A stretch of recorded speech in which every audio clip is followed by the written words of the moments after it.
want to be very specific about what this appointment was and what happened. I was scheduled for a nerve conduction study on my right arm. I was preparing for rotator cuff surgery, and my surgeon was also planning to unimpinge my ulnar nerve while he was already operating.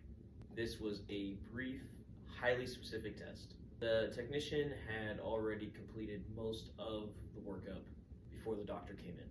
When the doctor entered, he didn't introduce himself, and his jaw visibly dropped. He barked, "Why are you in a wheelchair?"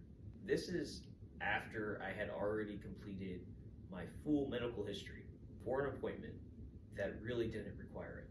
I answered plainly, "I broke my back." He grunted, "Complete?" I said, "Yes, complete. I'm paralyzed from the chest down, before injury."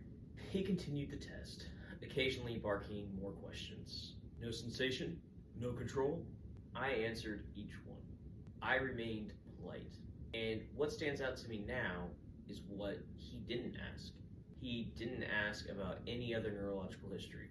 I was actually born with a neurological condition that could have impacted the test. He didn't ask about my rotator cuff surgery or about the sensations I was getting in my arm. He didn't ask about my ulnar nerve. He wasn't part of my surgical care team. He was seeing me for one very specific test. And yet, the only questions he seemed interested in were about my disability. As he was wrapping up, he demanded, "What does your bowel and bladder control look like?" I answered honestly, "I have none." This man did not ever address me by name or even sir. And when I rolled out of the room, it took time for me to understand why that interaction felt so violating. But once I was able to process it, it became clear. It wasn't clinical curiosity. It wasn't a bad bedside manner. It was objectification.